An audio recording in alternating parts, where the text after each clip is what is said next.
Clay Turner wiped sweat from his forehead as he leaned on the fence, staring at the sky. The twin suns burned high above the desert plains of Targon 3, and the dry wind carried dust across his lonely ranch. He had lived alone for 5 years now, raising sand cattle and repairing broken machines. But today was different. Today he was expecting a package.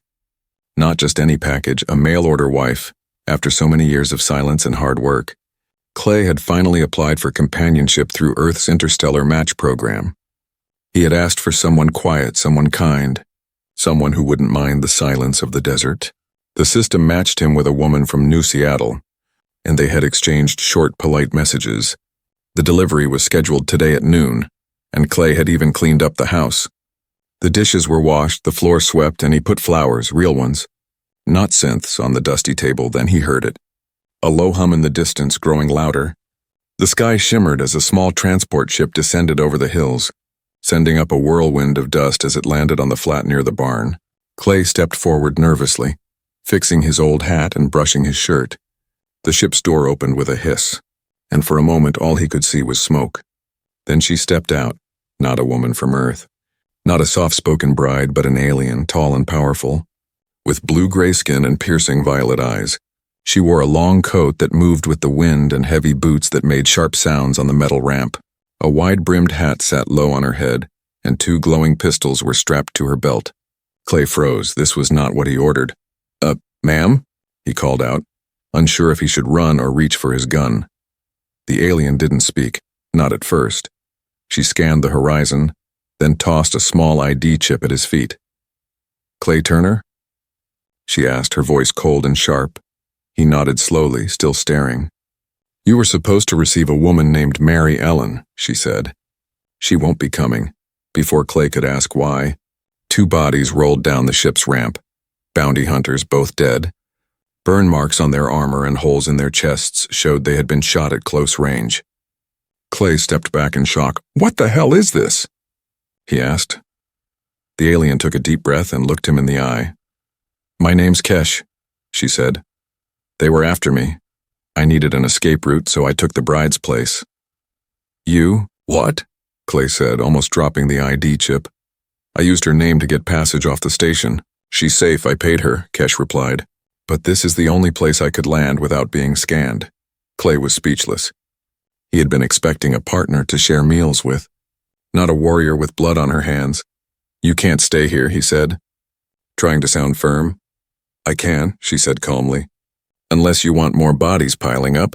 Then suddenly, something moved in the distance, shadows across the hills. Kesh turned fast, drawing her pistols. 2 quick shots rang out, and Clay saw sparks fly from a drone hiding in the rocks. "Scout drone," she muttered. "They're tracking me. You'll be dead by morning if you send me away." Clay felt a chill despite the heat. He didn't know this woman or what crimes she had committed, but she had just saved his life, and if she was telling the truth, more danger was coming. He looked at her again, at the calm strength in her stance. At the dust on her boots, she didn't look afraid. "Just tired." He sighed deeply.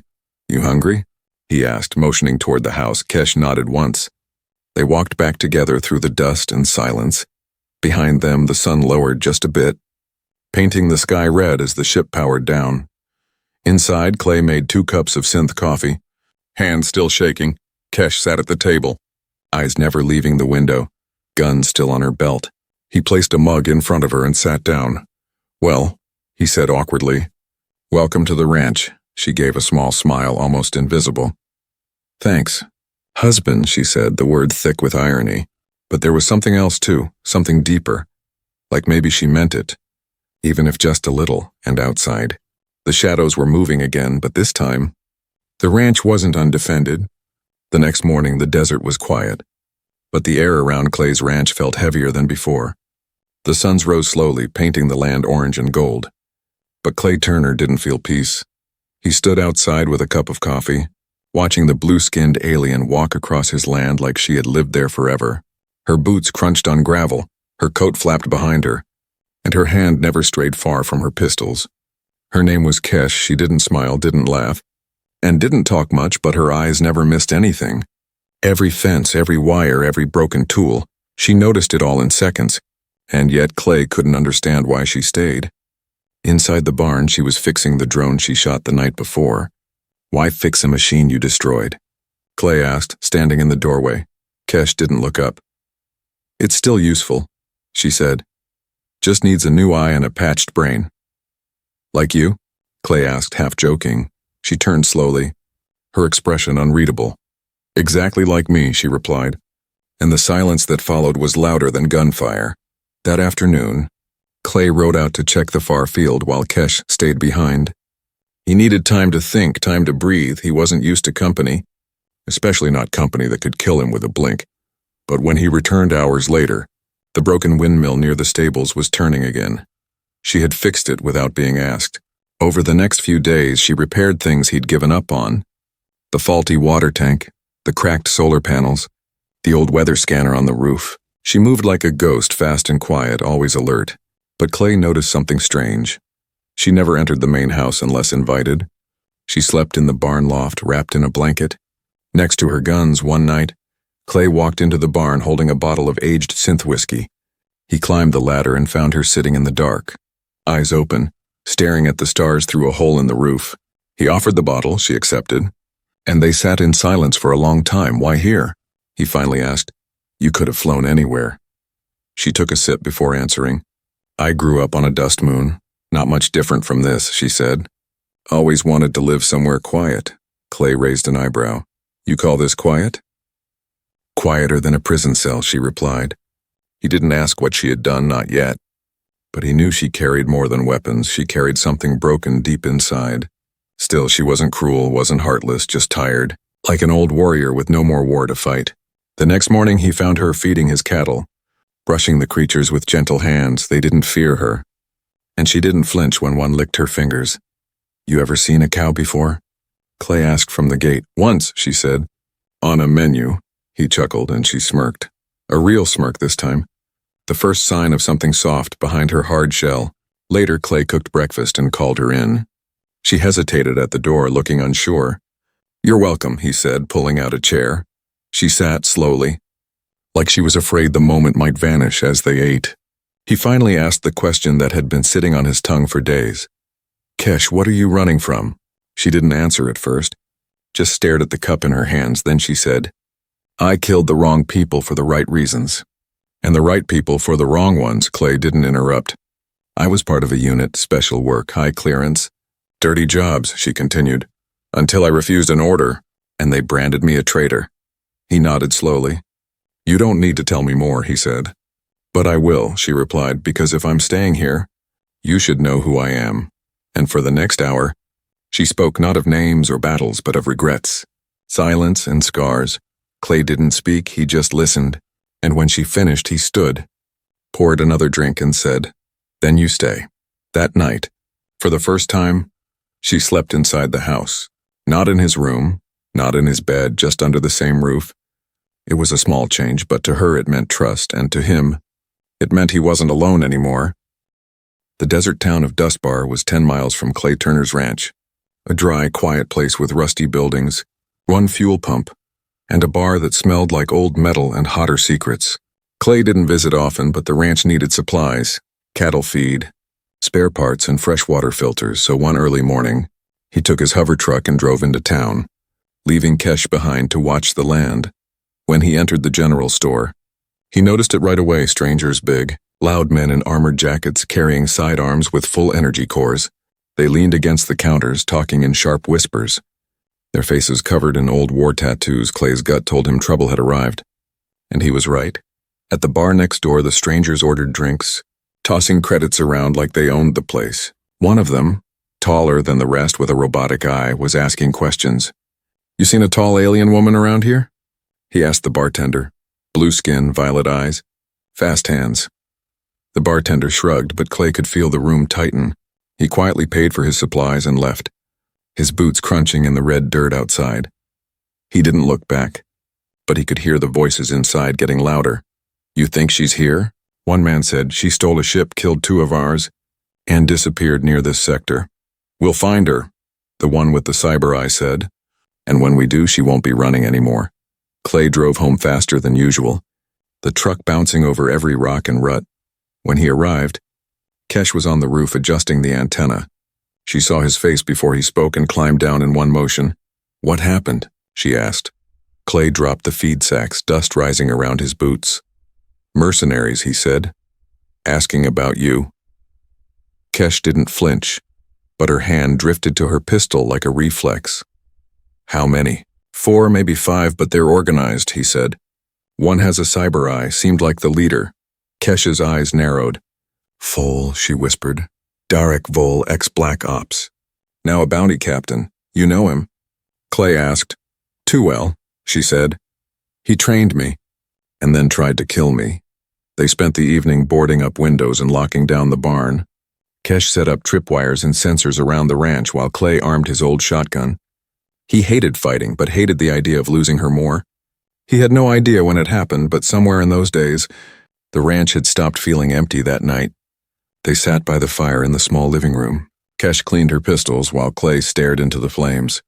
"Do you regret coming here?" he asked quietly. Kesh paused, then shook her head. "No," she said. "For the first time in years I felt safe. Felt like I could just breathe." Clay nodded slowly. "I don't want to lose this place," he said. "And I don't want to lose you." Her expression softened. "Just a little. Then we fight," she replied. Together. The next morning, the warning system buzzed. A small drone hovered at the edge of the property, scanning, watching. Kesh took it down with a single silent shot, then nodded to Clay. "They know I'm here," she said. "It's only a matter of time now." They used the next 2 days to prepare. Kesh dug trenches, set motion bombs under the sand, and adjusted her gun's scope. Clay fixed the outer lights, reinforced the barn doors, and mapped out escape routes just in case every night. They ate together in silence, but their eyes said what their mouths didn't. On the third night, something new appeared on the horizon. 4 figures walking through the desert with heavy steps, guns on their hips and helmets reflecting the moonlight. They didn't rush, didn't sneak. They were letting Kesh know, "We found you." She stood at the gate, gun in hand. Coat flapping in the wind, Clay stood beside her, holding his old rifle. "Are you ready?" he asked. "No," she said honestly, "but that's never stopped me before." The wind picked up, carrying sand and fate. Behind them, the cattle mooed nervously, and the ranch lights buzzed to life. Clay had expected a wife and got a warrior. Kesh had expected death and found a home. But now, the past had come to collect, and the desert was about to bleed. The sun was just starting to dip when Clay spotted smoke on the horizon. It wasn't a cooking fire or a fuel leak. This smoke was black and rising fast, from the direction of his western field. He dropped his tools and ran, heart pounding harder with every step. By the time he reached the edge of the pasture, flames were already crawling across the dry grass. His cattle scattered in fear, charging toward the barn as heat rippled in the air. "Kesh," he shouted into his wristcom. "Fire in the field. It's spreading fast." She answered immediately, her voice calm but urgent. "Stay back, Clay. I see movement near the tree line. We're not alone." Then came the sound, loud, sharp and full of intent laser fire from the hills beyond the ranch. Attackers had opened fire using the blaze as cover. They weren't just here to capture Kesh, they were here to burn everything down. Kesh appeared on the ridge above the barn. Twin pistols drawn, she fired 3 clean shots, dropping 2 figures in tactical gear trying to flank the cattle pens. Clay rushed to the emergency water cannon. A rusty old machine he hadn't touched in years, he kicked it on.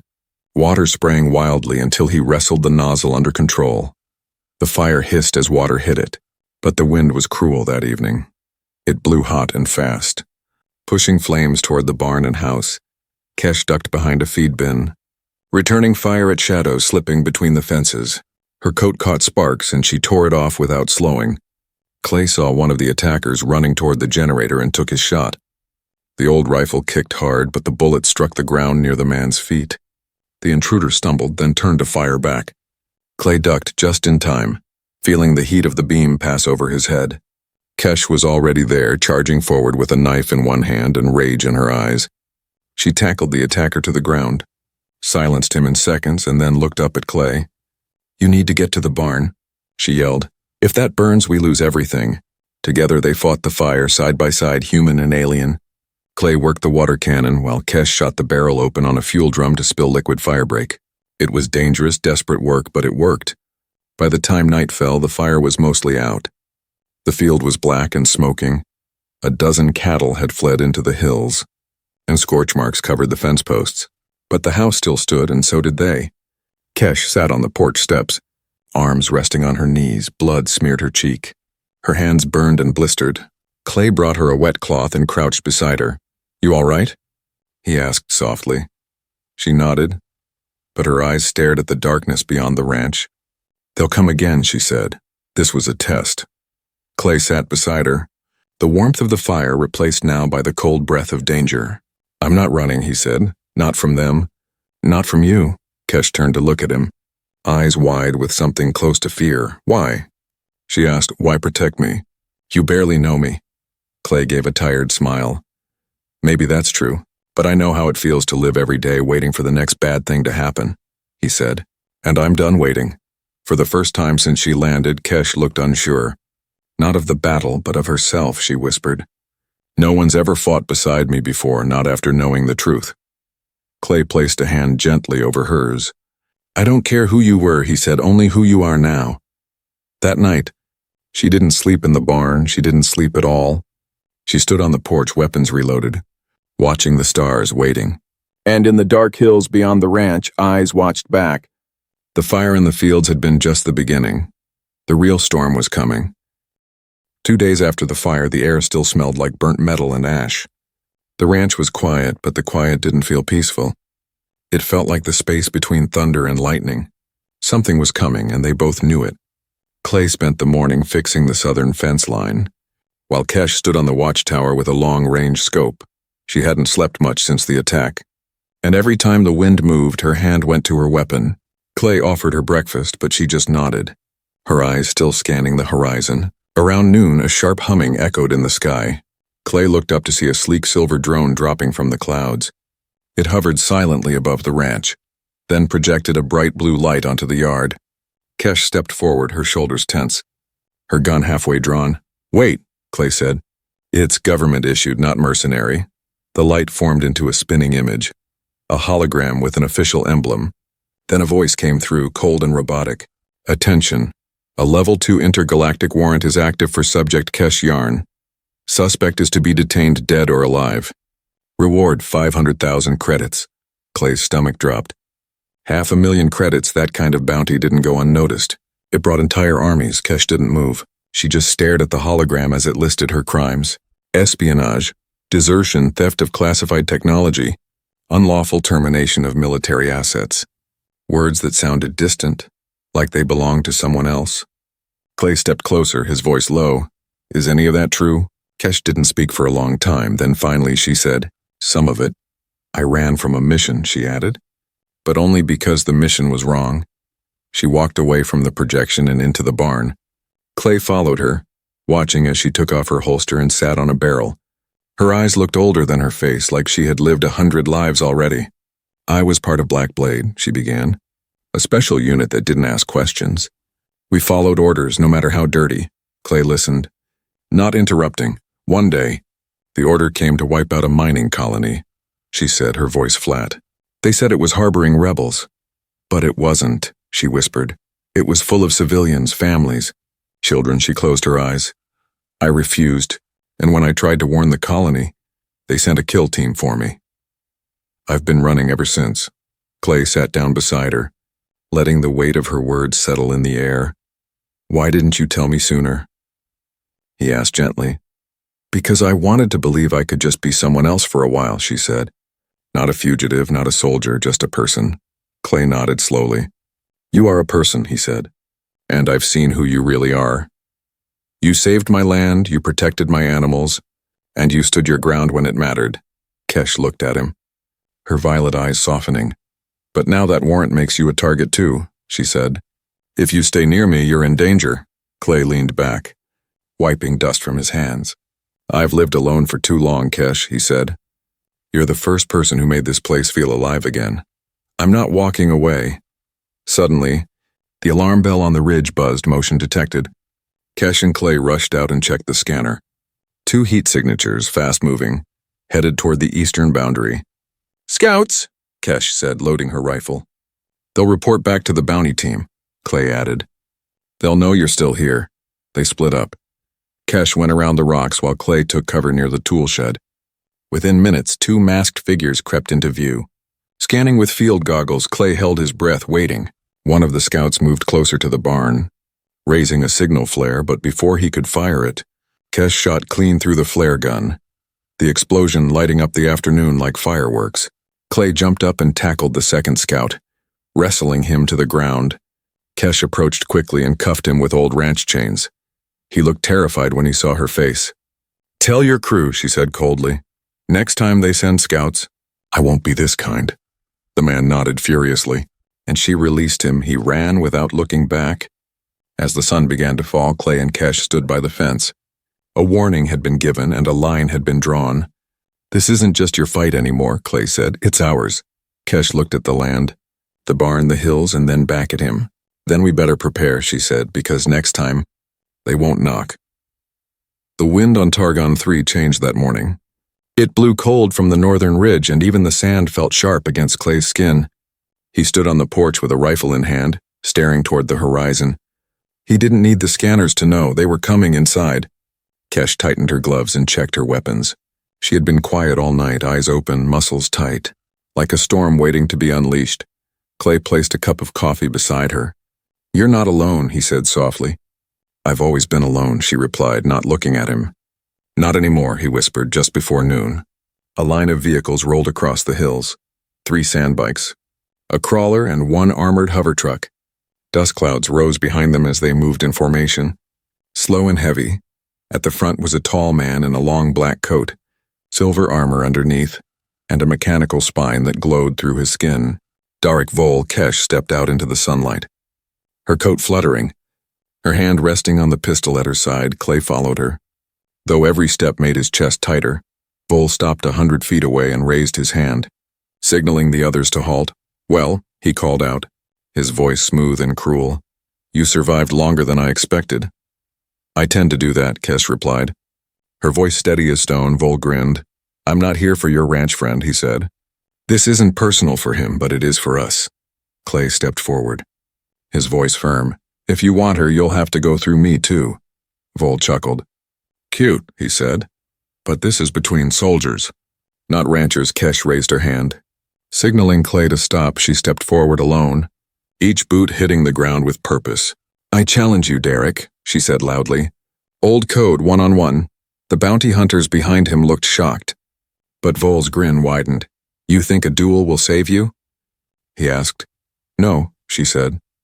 "But it'll give me a chance to end this on my terms." He nodded. "Sunrise duel," he said. "No tricks? No backup." He turned to Clay. "If she loses, I take her body and burn this place, and if you lose," Clay said, "I'll plant flowers over your grave and feed your bones to my cattle."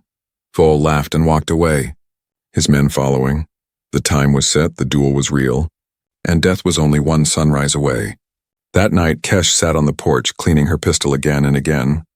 Clay brought her a bowl of stew, but she barely touched it. "You don't have to do this," he said. "We can run." "I've been running my whole life," she replied. "This ends here." They sat under the stars in silence for a long time.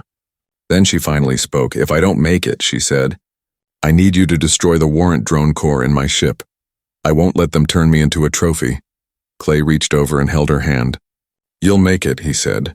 "You're not fighting alone." "I always fight alone," she said softly. "But thank you for pretending I don't have to." At dawn, the land glowed gold and red.